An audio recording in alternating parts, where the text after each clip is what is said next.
Hi, and welcome to Strong Enough Podcast, your relationship wellness podcast. I'm Claudia, your host, and I'm so excited about today's guest for a couple different reasons. First, he's my first official guest, so I'm really excited to have him here today.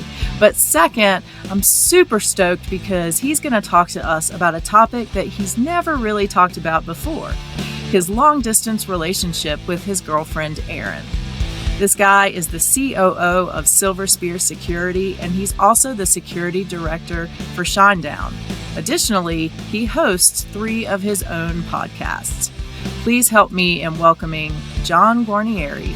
Well, John, it's great to have you here today. I really appreciate you taking time out of your amazingly busy schedule to chat with me today about a topic that I'm guessing and I'm hoping that no one has really ever talked to you about before on a podcast. Yeah, and it's weird because every time I do like Spear Talk or the stuff with Zach and Paul and CB Unknown or the Scatterbrain with Justin, it's all topics we want to talk about, I guess. Like I control the narrative, and the one times I'm always caught off guard, especially on Spear Talk, is when the guest will be like, "So tell me about you," and it's sometimes I can talk about myself and what I've done and what I'm doing, my thoughts, my ideas.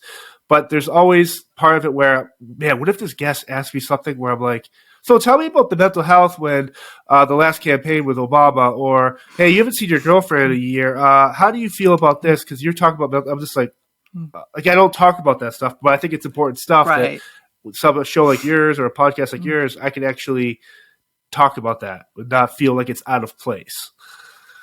Yeah, well, I appreciate you, being willing to do that. And so you do have at least a heads up on the topic. We are going to talk about your long distance relationship today and how you keep that going and how you make it a success. But I think to talk about that, we do have to talk a little bit about your background, which is super, super unique. So you started out in the Secret Service. And then you transitioned into security and music. So tell me a little bit about how that happened. In 2004 and 2008, I went to Norwich University, which is a military college in Vermont, just 45 minutes south of Burlington.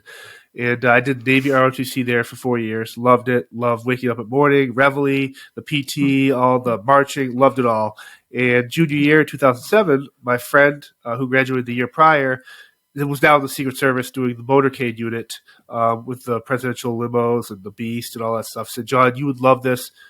Put all your eggs in the basket. Do this thing. Because at the time I was like FBI, DEA, ATF, whatever one of those stupid government 3-letter, 4-letter things were. Like, no, this is right up my alley. I want to be good guy versus bad guys. I love all that stuff. And so I did that after 8 months of background checks, my polygraph of 2 days, PT tests, psych eval stuff, all that stuff. Then you get to the training center in Georgia. You got to pass that after 4 months. And then once you pass that, you have to do another 3 to 4 months up in Beltsville, Maryland, which is the James Rowley Training Center for the Secret Service. That's all specific to the Secret Service. And so I graduate all that and I do all that stuff. The last campaign in 2012, I was home 30 days that year.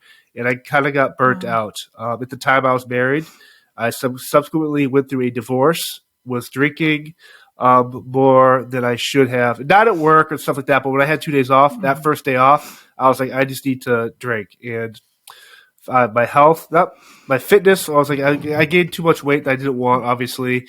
I just felt kind of down on myself. And so to push it forward, like 6 months, a year later, I meet my current CEO now, Chris Loudon, in a backstage at a show. I think it was actually Nickelback, Bush, My Darkest Days, that combination of those bands. And I see him, I'm talking to him. He's like, man, that's so cool what you do. And we change info. And I'm like, hey, the minute I get bored, or not bored, but really burnt out, not because I don't love what I do, the security, the protection, all that, just the politics and just to kind of change the scenery, because it is daunting dealing with all this stuff. And he's like, yeah, sure. So in 2014, I jumped ship. We rebranded his company to Silver Spear Security.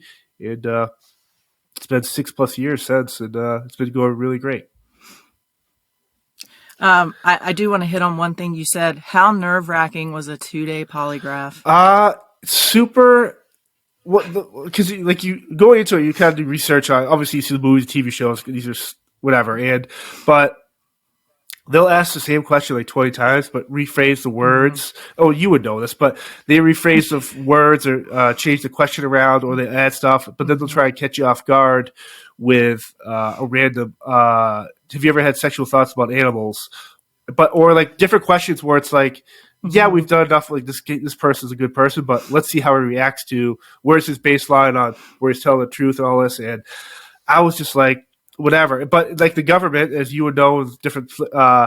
It's 3 p.m. Oh, day's over. Come back tomorrow. I'm just like, what? Right. So I was just super. But the next day was like just kind of formalities, I think. But yeah, it's super cool. Like it's kind of cool to say you went through a polygraph like that. But yeah, I don't know if I would want to go through it again. Not about truth or telling the lie, but just sitting there, just literally on pins and needles. It's so stressful, even though when you know you're telling the truth, it's so well, stressful. You have two people looking at you. The first day, I had a good cop, bad cop guy. I'm just like, dude, come on, I've seen this movie. Like, stop.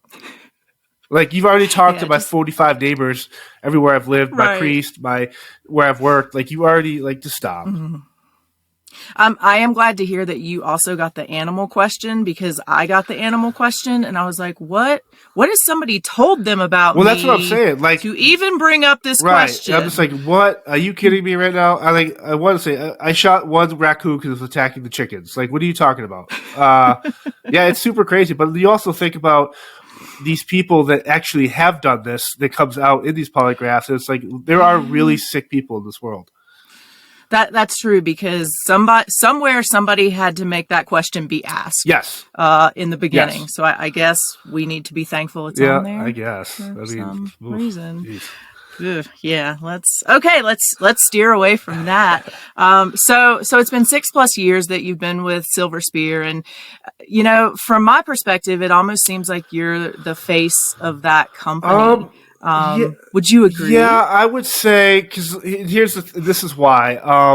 My CEO, Chris Lauda, is the best. Like, in terms of a father figure, and obviously I have a great father, but in terms of I would say corporate security father, like he is, he's done it all. I mean, he's in the book The Dirt. He was with Motley Crue, all these bands and stuff through their heydays, and here he is still kicking ass with Nickelback, Justin Bieber, Post Malone, all this stuff. And so for me to kind of jump and work with him has been amazing. I'm learning every day. And like, we have a new office now in Florida with a training center. So our weekly calls and stuff it's just super cool to see how it's kind of blown up the way it has. But he's also that generation where, what's Instagram? Why are we on Twitter? And so when I jumped over, I'm like, no, trust me. Like, we need to hire a social media person, Justin Press, to do our social media, because in this day and age, you need to stay relevant. And I think what was important is through the COVID-19 stuff, is that a lot of people, we looked super busy. We were, because there's a lot of state security and protest stuff. And so that aspect of the security world was very busy. But the importance of social media to show that, hey, we might not be on the road right now, but we can still talk about cool topics. We can get serious. We can be funny. And so the social media aspect is a huge part of that. And I just I have no problem doing that. I have no problem doing the Zoom meetings or reaching out, being the face, because I believe in the brand. And I think that's important to have one person or someone who works in a company be the face of it. Right. But I have great staff. I have great people with their jobs with events and hiring and firing and all that stuff, and just to kind of work with them, it's super cool. And I think a lot of times, I think people. And I just had a Zoom meeting the other day because we picked up this really big client in San Francisco, and I'd never met this guy, his assistant, and we were just talking, and he asked me about like this mentality of security and how I'm able just to kind of say what I say. And I go, listen, there are security professionals out there who treat security as a 9-to-5 gig. It's a paycheck. And not to knock them, because they have mouths to feed, they have a roof on their head, they got bills to pay. I totally get that. But where you get the difference between myself and these people is that this is my lifeblood. This is what I love. This isn't a paycheck to me. I could do what I do with no money because I believe in it. And so for me, that's kind of why, again, I have no problem being the face. That's why we started the Spear Talk podcast at the onset of COVID, because we can at least get out there and push what we want to say and talk to really cool people like yourself about different topics, from domestic abuse to martial arts to wildlife conservation to the veterans VA hospitals and everything like that. So it's super cool. And being the face of something like that, it's super important to me, yet it's super like humbling too. Like, it's super cool. And during COVID, you have also become the face of a couple other things as well, because I think you're doing now at least 3 podcasts. Yeah, right? I'm doing 3, and I recorded 3 other ones last week for other people. I have your awesome one this week. I got another one today, I think, with Jason Piccolo. I'm recording another episode with him. A lot of times people are always just like, Joe, how do you do it? Like, how are you like staying like sane right now? Well, here's the thing. I love chaos. I love madness.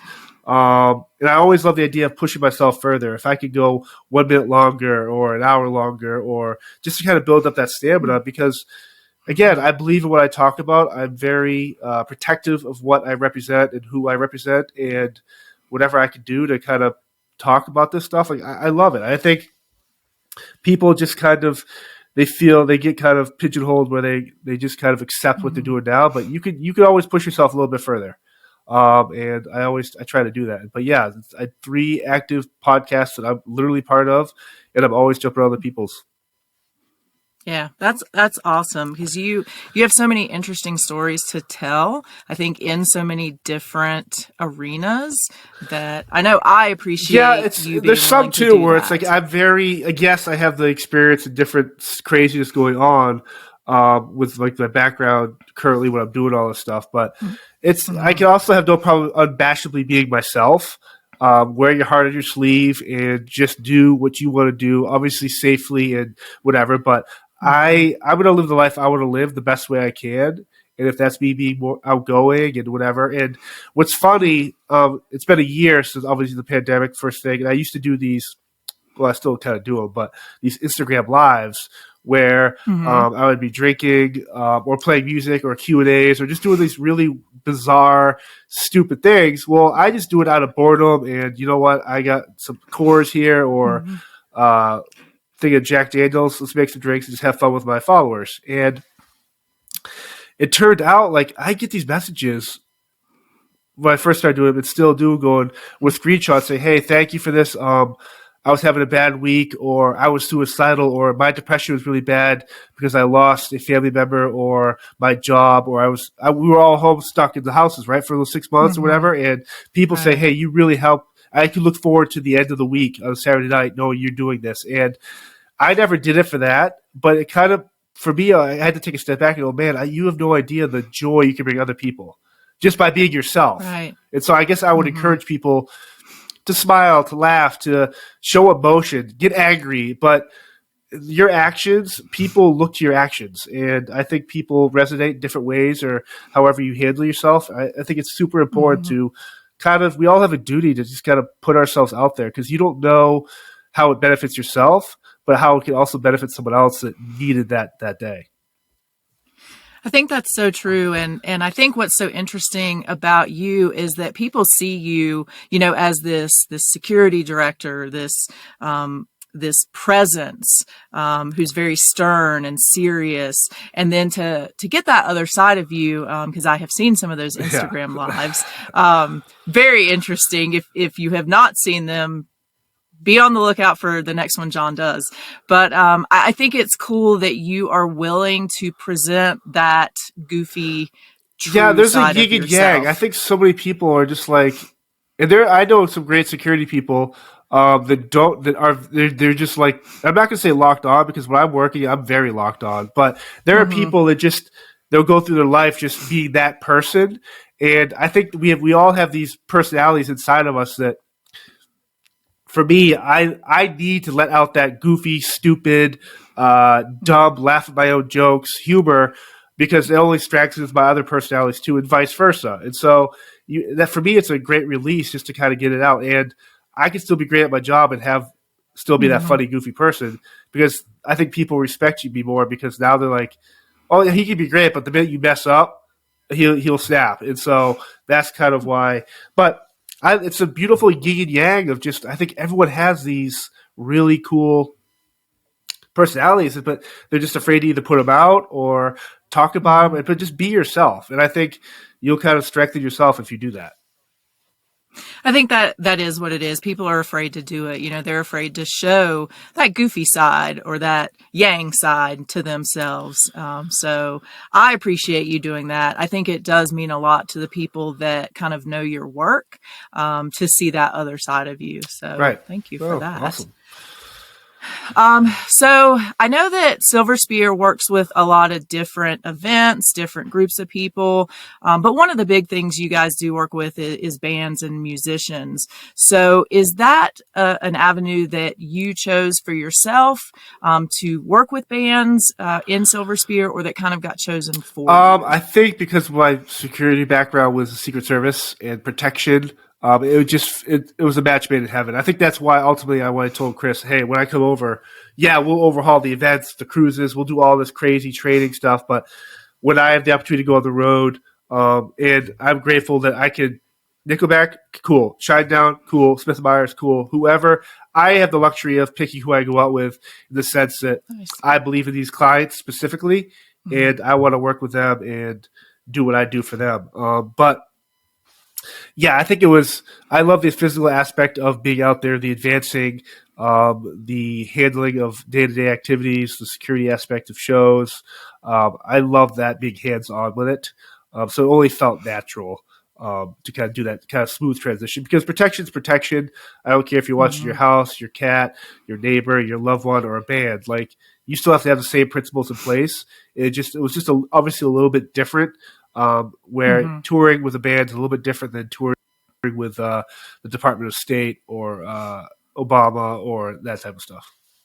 Absolutely. So when you're out there with your bands or musicians, you're kind of the gatekeeper, I would say. So, John, do you get your own groupies? Do you get the people that want to get to you to get to the band, or just that want to get to you because you're John and you're badass in your own right? What's really cool is that when during like the meet and greets and stuff like that, obviously people know me. They know me more so now, but I'm not there for them, if that makes sense. And that I don't mean that to come off as harsh, but I'm there to make sure they can enjoy the time they have with these bands and guests, the artists. So I'm very friendly. Like, I don't do any like hugs like that. Like, I don't, obviously, unless I know you, and that type of thing. But again, I'm not part of the show. I help the show move forward. And so there's a fine line between hanging out and, like, especially days off and stuff. I'm not there to hang out with fans or that type of thing. Now, again, obviously, if I know you, I'll be nice to you. Like, I've had some of the best conversations with fans that in European street markets that I recognize. They come up to me, hey, John. And it's like, stuff like that's really cool. It's organic. They're not looking to gain anything. And here's the thing, too. I'm also not going to, I'll bring you to the band. Like, no, like, okay, I'll ask the band. And then, you want to photograph the show? Cool, let me ask the band. For me, I don't care, but this isn't my call. So there's stuff like that where there's a fine line. But all the Shinedown fans specifically, they're all great. Like, there's no issues. They know what the lines are to cross and not to cross. And again, I'm just a part of that to help facilitate that fan band atmosphere. So I'm sure Aaron would be happy hearing that you're very businesslike at the shows. Aaron is your girlfriend. Yes. How long have you guys been together? Oh God, it's probably the toughest question I've gotten in 2 months. Well, I'm not going to ask your anniversary date, so don't worry about that. So I'll tell the whole story. I met her. I was in Saskatoon with Nickelback, and this was in October, end of September, I think 2014. Or no, 20. Jesus. Time flies when you're having fun. Yeah, end of 2017, I believe. It was in Saskatoon. We were at the hotel, the Radisson Hotel in Saskatoon, and she was working the coffee shop at the hotel lobby, and we just got off the bus. And I was doing venue security. Chris was out with the band, so he had just somewhere else and whatever. So when the venue security, the night before was a long drive, and so we had a good time on the bus and. With the core like production, tour manager, we had a really good time. And I stumbled off the bus, shorts, t-shirt. It was 20, 30 degrees. Stumbled in the hotel lobby. Room keys weren't ready yet because the hockey team was in town. But we'd stayed at this hotel before, and I love Saskatoon as a day off city because it's a really cool sushi place. So I'm like, oh, cool, whatever. I'm walking the lobby, and I sit down with our production assistant and the hospitality girl. And we're just shooting the shit, drinking coffee in the lobby, and wait for the room keys. And I look over, I see someone over there where she is by the coffee. I'm like, I'm gonna go get my coffee, whatever. So I walk over, and I see her. I kind of like fumble, not. I don't drop anything, but I get kind of caught off guard because I wouldn't anticipate Erin, and I didn't know her name at the time, but her being there and just being like, I was like, oh wow, like you're really pretty. So I just came off as very like dumb, and I don't know if part of it because I was still hungover, maybe. But I just came off as very whatever. So I get the coffee, I go back, sit down, and I'm talking to our two production assistants, and I'm like, man, I should have said more. Like, she's super cool. They're like, why don't you go say something? I'm like, oh, this is stupid. Like, I'm not that guy. Like, I've met so many people around the world that I've never. Not once have I ever been that person to be like, oh, here's my number. Oh, are you on Facebook? Ooh. So I'm just like, whatever, like, stupid. So I go up to the hotel room, get the room key, and then I'm like, oh my God, I should go down because I've never had this feeling before. So I go down and I do it. But she's not there. I'm like, oh God. And so whatever, I go back up to the room, and then obviously I come back down because of other stuff, get stuff off the bus, and she's there again, and I'm like, hey, like, I don't normally do this, so I apologize if I come off as super goofy and stupid right now, but if you're around later, like, let's grab dinner or something, or if you want to come to the show, whatever. And obviously she would know because she knows what band's coming, and she loves Nickelback. But nothing happened that night. Like, I ended up going to the movies. I think I actually saw John Wick 2 with our crew guys, which was badass. So I was already excited. But the whole time during the movie, I'm kind of like, man, I wonder if she's going to text me. And sure enough, later that night, she told us where to go for food and dinner.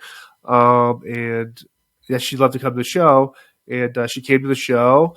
And from there, we just kind of kept in touch the rest of the Canadian tour, texting every day. Like, I started to fall for her. And then the last show of the tour was in Vancouver, so I flew her to the Vancouver show the day of, and she came to the show. And then the next morning, I fly home to Massachusetts, and she flies back to Saskatoon. And it was one of those weird type of, wow, is this just going to end here? And then we kept in touch, and we've been together ever since. So, wow. Yeah, October 5th was the Saskatoon show, so we technically call that, I think your anniversary, the anniversary date. Yeah. So she's Canadian. Yes. And how often do you guys? Let's talk pre-pandemic first. Pre-pandemic, every month or every 2 months. Like she was at the time.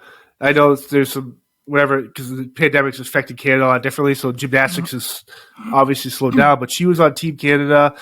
She's a champion gymnast, and so every 2 months or so, every 2 to 3 months, we'd see each other. She'd come down here to see in Massachusetts, or I'd go up to Canada, or she'd meet me if I had 2-3 days off on a show. She'd come down to the show and hang out for those 2 days or stuff like that. So it was super easy. She respected my schedule. And obviously, I respected her schedule because she was doing competitions in Austria, all over Canada, everywhere. So she knows the travel gig too.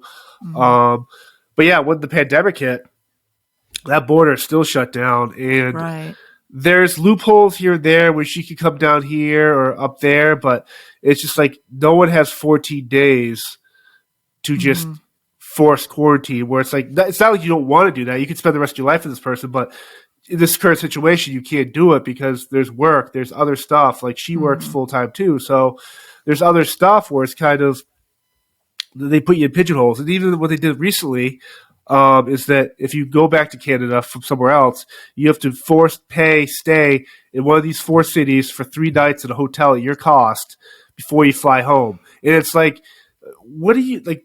Again, we talked about this off the record, but like this whole mentality with COVID, like stop.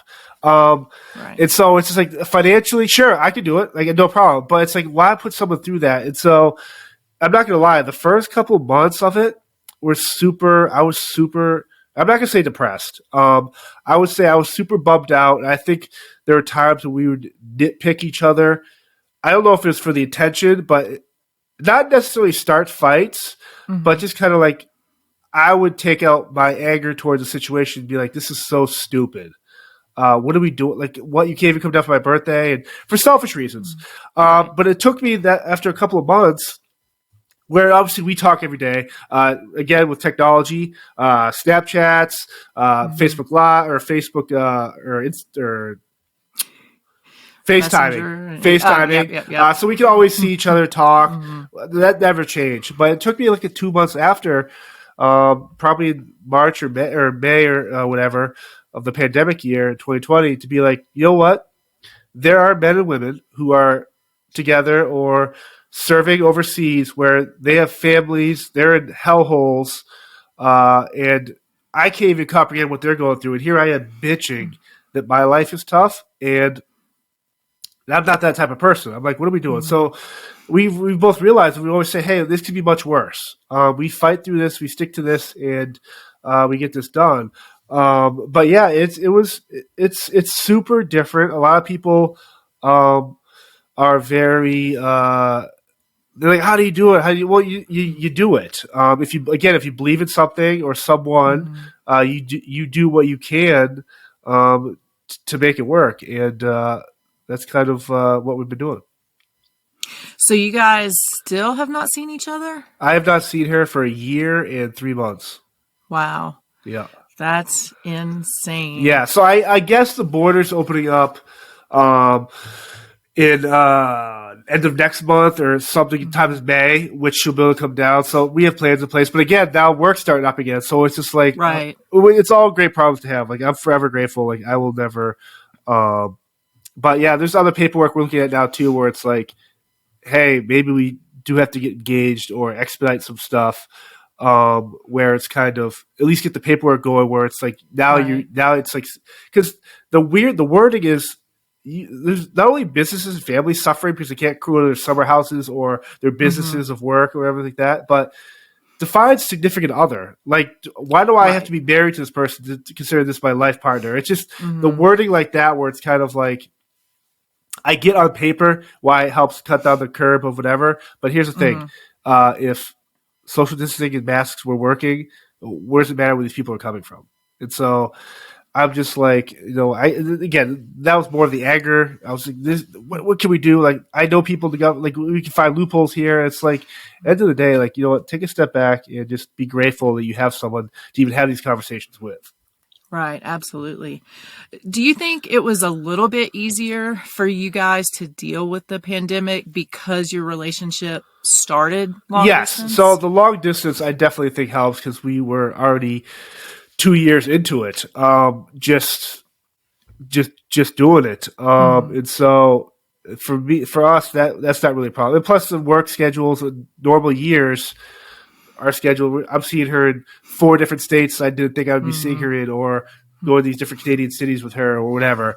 But I do think they're moving forward. Like, there'll be more of an effort on both our parts to really put the time in to spend time with that person in their hometown or whatever, just to kind of get away from the madness when we can. So, yeah. So do you think in general it's been better or worse as far as, to me, it seems very romantic and romanticized that, oh, I get to see this person in this city or this city, and you're kind of always traveling and always in a new place together.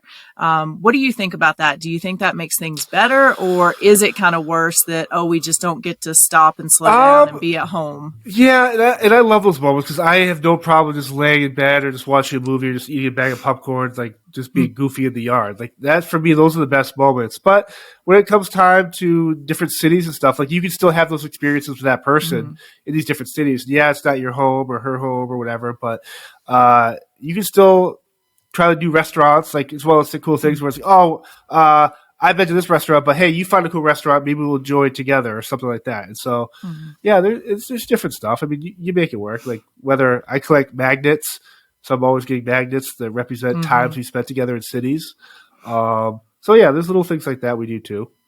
That's super cool. I also collect magnets, so I get that. Yeah, nice. So you have kind of always been in the position of a long distance relationship. I mean, pretty much your entire working and adult life, right?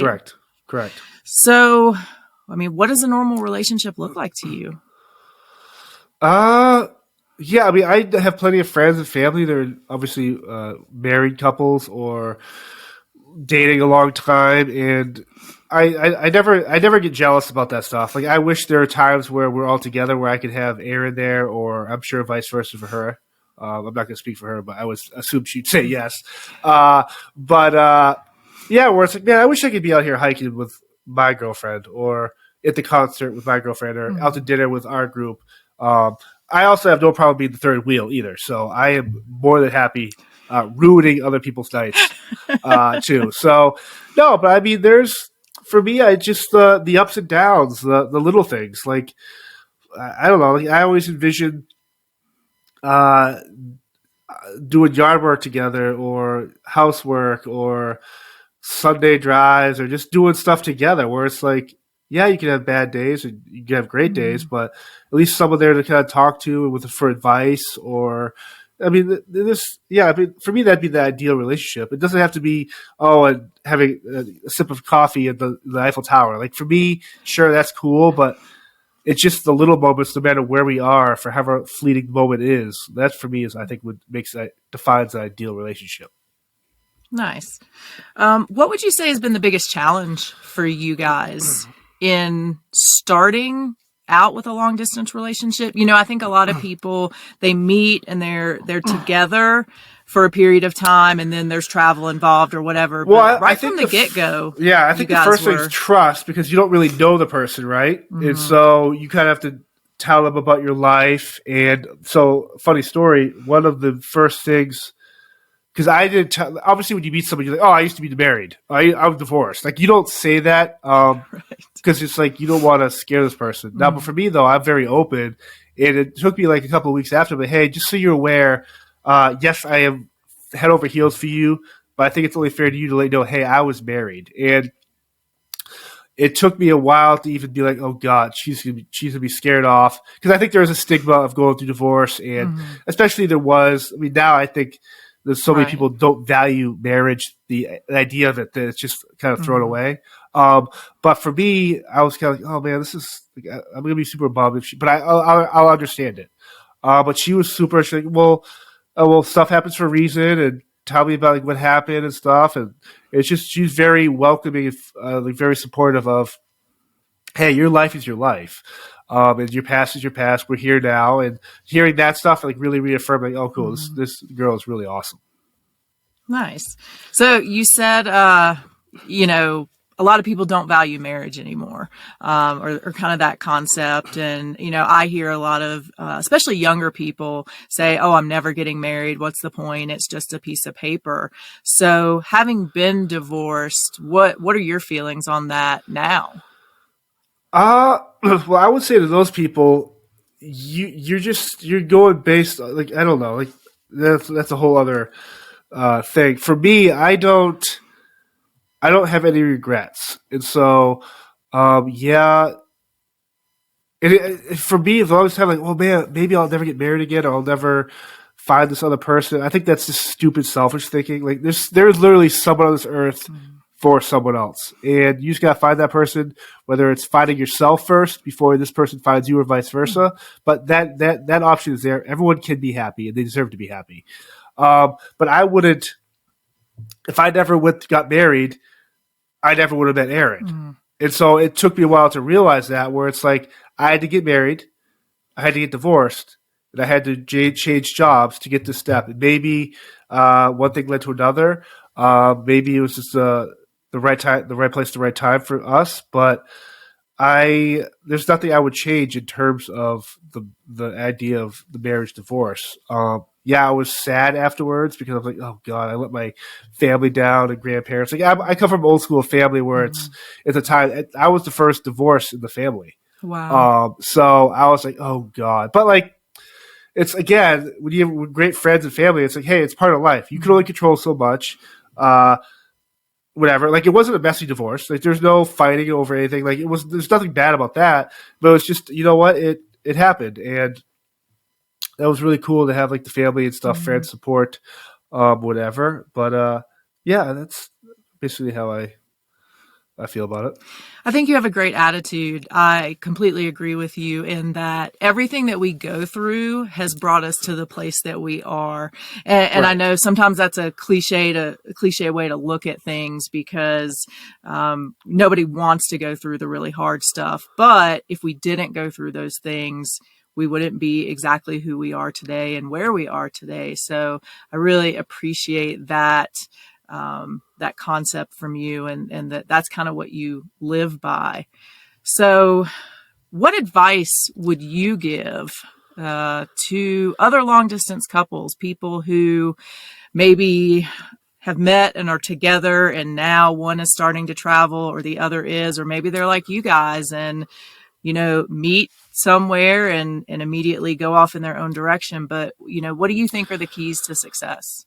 Honesty is going to be huge because you're not with that person all the time, and especially if you're starting out, you have to build that trust up with being honest. Tell them about your past. Tell them about stuff that you think could, if it ever came out, could affect stuff moving forward. Whether it was, hey, I used to be married, or I actually have a third kid, or it's that type of stuff where you have to talk about that. But value the time you have with each other. And don't ever go to bed. Don't go to bed mad at that person. I think it's so easy to go to bed pissed off. And don't get me wrong, there could be situations where you are pissed off and there's a rightful reason. He said something, she said something, whatever. And so I get that, but the easiest thing you can do is go to bed mad. And the people that I think don't realize that are the ones that if I'm mad, or say there's something, it could be work, it could be anything in general. Mm-hmm. I need to, 30 minutes before you fall asleep, hey, just decompress and maybe take a shower and say, hey, put this in my head. This isn't that bad. We're going to get this better. And I wake up the next morning feeling, okay, ready to go. Like we've moved on. Mm-hmm. Let's get this done. I think it's super easy for people to go to bed pissed off because then they're going to wake up pissed off and they don't solve anything. So now they just put 8 to 10 hours in between the reaction to what they're feeling now. It's like you accomplished nothing. Mm-hmm. And so I think it's super, super vital to, hey, let your feelings out, get emotional, cry, laugh, scream, but talk through it. And I think 9 times out of 10, you're gonna rescue or help solve that problem. Where instead of putting a piece of tape on a leaky bow of a ship, you're gonna put a new piece of wood there, and it's gonna keep floating. So I think for me, those are number 2: honesty, and just don't go to bed angry. And those sound like they would be great pieces of advice for really any relationship, not just long distance, but pretty much anybody. Yeah, and I think the whole thing too, the long distance, you can't, you have to, you're in that relationship, so you have to make it work if you want it to work. Mm-hmm. And so the daily calls, the texting, the reminders, the goofy videos you can send out. I mean, technology now is super beneficial when used in this way for relationships, because if you can't see someone, or some of my best friends' relationships are people from out in California to Australia to Japan to Russia, where it's like, hey, we can still be great friends and put our feelings out and laugh and talk shit. So that stuff's awesome. That's just so super great. But yeah, long distance, maybe they're hard. I don't know. I don't think nothing's too hard in life. So I mean, we're putting a man on Mars soon. So I think we can figure out a long-term relationship if you wanted to. Here's the thing. Relationships should always be 100-100. Mm-hmm. The 50-50 bullshit is stupid because it should be at 200% total. If you're doing 50-50, 100% out of 200, you're halfway there, and you're not going to do anything. So everyone should be putting in 100 on each side. And I think when you get that point, you'll have a successful relationship. It doesn't even have to be long-term either. Yeah, that's a great point. I love that 100-100.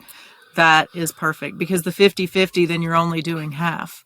And right. It's like, why put in half the work? If you're only putting the half yourself, how do you anticipate or expect this person to put their 100% in? It's not fair.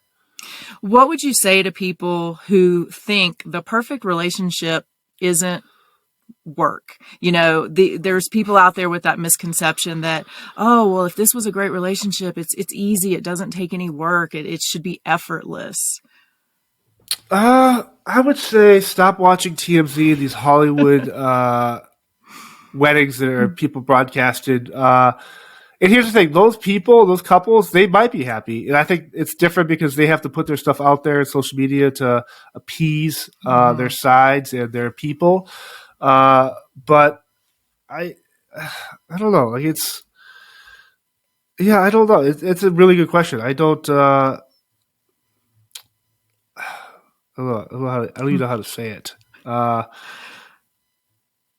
don't know. I mean, I've never seen that effortless relationship, I think in the beginning. Right. Like, where do you, there's effort somewhere coming from somewhere. Where do you put that out? Like, I don't know. If something is effortless, you're really good at it. Now, I look at like those high-end athletes or these authors that write these incredible books every day of the week. So their efforts, they're putting the effort in, but it looks so flawless because they're so good to it. So maybe these perfect relationships, they put the time in 20, 30 years. I love the Goldie Hawn, Russell Crowe. Never got married. You never hear any drama. They've been together, 30, 40 years. And I would think that's a flawless relationship. But you never hear anything about it, so maybe that's why. But there's nothing wrong with having a relationship that isn't flawless either. Right. And so your relationship imperfections, maybe they're perfect for you guys. And so maybe, I don't know, like it's very interesting. I don't know if I'd want to be in a flawless, perfect relationship. I think because then you're not. What are your goals to get better every day as a couple? Right? It just seems really weird. It seems like that would get really boring as well. Yes. I think if everything's so perfect every day. Wow. Like, I don't know if I'd want that Stepford Wives relationship where everyone's robotic. Oh, wake up, make coffee. Blah, blah, blah, blah. So I don't know. I don't think I wouldn't want that. But here's the thing: I'm also not a relationship expert. Maybe there are people that want that and need that. And if they're happy, you know what? If happiness is for these people, then I'm all for their happiness. I think that's very true. One thing I always say when it comes to relationships and the work that I do with domestic abuse is that we can't define success for another person. So, I can't tell you what equals success for you or what outcome is deemed successful for you. I can only determine that for myself. So I guess that's a great way to look at it, is we can't really deem what is a successful relationship for somebody else. As long as it's happy and healthy and safe, right? Then, looking from the outside, I guess that would be a success for each person. Right. So yeah, I think we all deserve to have that happiness. And if you have to go through some years of yuck and muck and bullshit, like if you want to find that happiness, you have to go through that. So do it, and don't. Sure, you'll have to take a step back. Oh man, I can't do this today. That's okay, but you got to do it eventually. So get a head start. That's a great piece of advice. So what's next for you and Aaron? We had these plans in our head about like possible like engagement, we had plans in our head like timelines, because I do this year in 2020 anyway. The Shinedown was going to be touring because I'd work on a new album. I knew there'd be enough time to kind of planning stuff like, hey, maybe you move to USA, or we get a place up in Canada just so I can start building up my accreditation to getting the dual passport citizenship type stuff, or vice versa.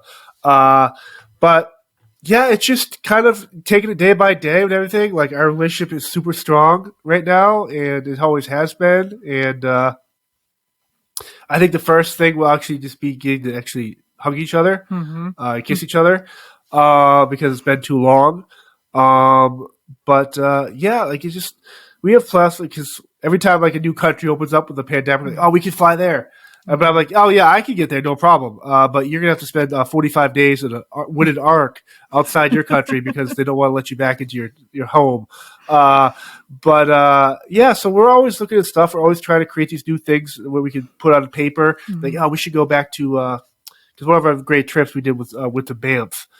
She took me up there. We had a great time and all that stuff. So we always creating these new dates and stuff like, hey, let's do this, let's do that. Oh, I'm going to come to this show, or hey, do you know this person on this tour? I'd like to go to this show, or like this type of thing. So it's like we have that. We like to create these memories, at least put them on paper, because it's a cool kind of thing to kind of look forward to outside the normal relationship type stuff. It sounds like a relationship bucket list almost. Yeah, no, I think there's certain stuff. I mean, it's actually become a cool thing to do. I mean, I've always wanted to go on a hot air balloon, but I would always have this deep fear of like the thing just torching out and falling, plummeting to the ocean. So there's stuff on the bucket list I would probably not want to put on there just because she'd be like, oh yeah, let's do it. I'm like, oh God, no. So yeah, no, that's a great idea. Nice. Well, what would be just your last wind up piece of advice that you would give to people as it pertains to relationships?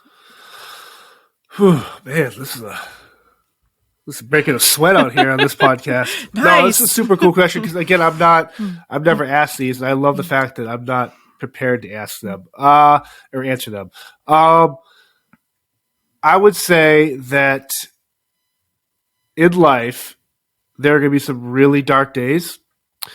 There'll be some really bad days, whether it's personal health, family health, all this stuff. But if you're with your significant other, married, dating, whatever, don't lean on them for support. But if you are going through a bad personal day with a family member or something at work or something, don't bring that home and expect that significant other of yours to carry that baggage too. And don't lash out at them with your anger or whatever. Yes, they're there for support, but you have to respect them enough not to drag them into what you're dealing with in that sense. I've seen a lot of people kind of, what's that saying? Don't bring work home. Right. And I think that there's something really to that. You would know as a cop, like the stuff you see, and I'm just like, and I used to be in law enforcement. The stuff you see is totally different than what I saw, and you have to bring that home and go back to it the next day. But you also have to spend time at dinner or at the house doing normal family stuff with your partner, and you're kind of like, how do you lash out? And I'm sure you've had I've heard you lash out or had a shitty day and brought that home, and that's not fair to your partner either. I think the best thing to do is talk about your feelings and put it out there, and that's how the best way to support you. Just getting home screaming because you had a tough day, you witnessed a domestic and the victim died, or there was a police shooting and your partner got shot, or whatever it is. That's not fair to your partner. Yes, they understand what you do for work and what you're surrounded by, but you have to. There has to be a smart way of bringing them into that. That way, they're not caught off guard by you having your bad day brought home. I love it. I think the real keys that I take away from you today is be your goofy self and be selfless. Really be true to your heart and give to others.